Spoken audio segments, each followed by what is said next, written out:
Hello again, this is Mark Summers from Summers Technical Services.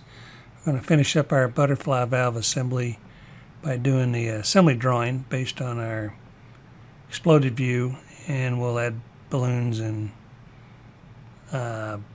parts list, bill of materials, and so let's get started.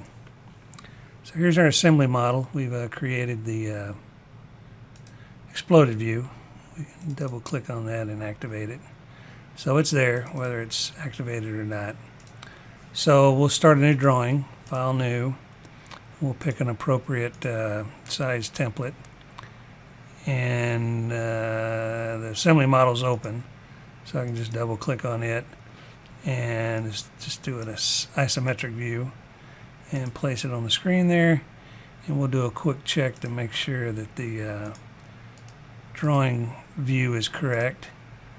And let's make it 1:1, which is our preferred size, and that looks like that might be able to fit on my sheet, so that's good. So we'd like to have an exploded view, so I just select the view, and we just got to tell SolidWorks what we want. We'll turn on the checkbox there, and there's our nice exploded view.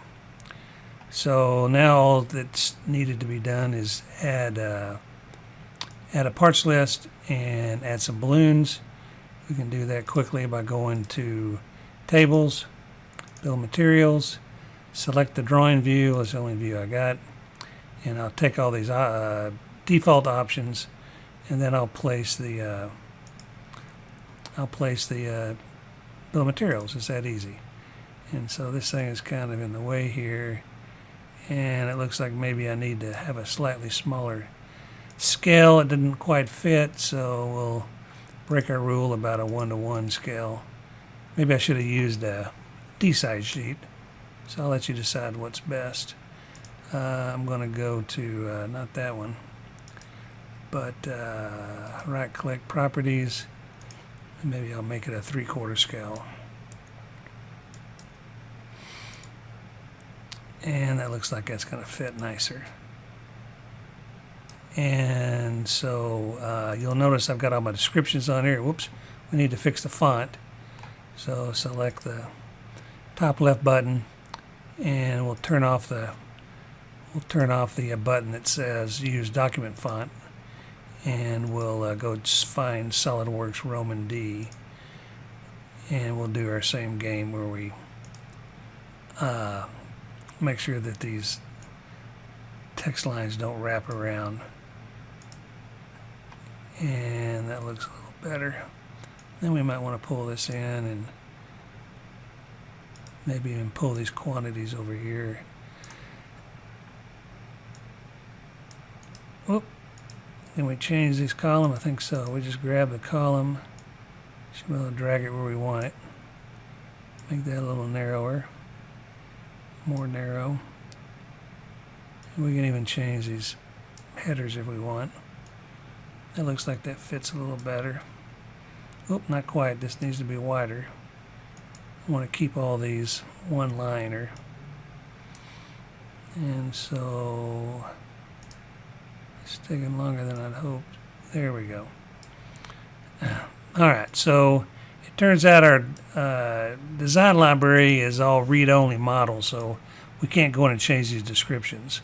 So what I would do is go to a McMaster car, go find a McMaster car part number to match the one you chose on your model, and then we'll just double click on the parts list, on the parts list here.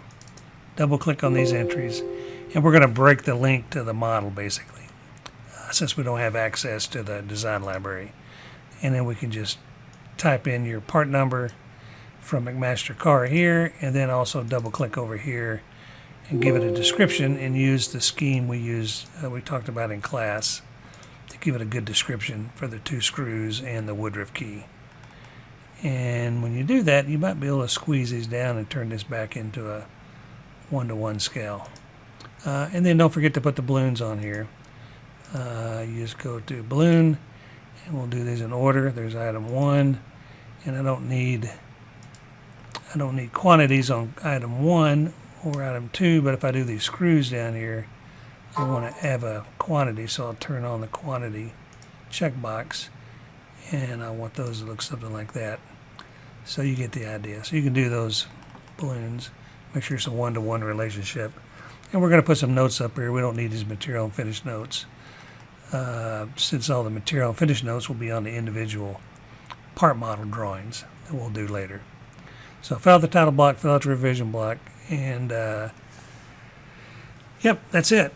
So that'll take us to the end of assignment 12. This has been a team project, so this has been something new, and we'll start on a new assignment early next week. So until then, we'll see you in the next video.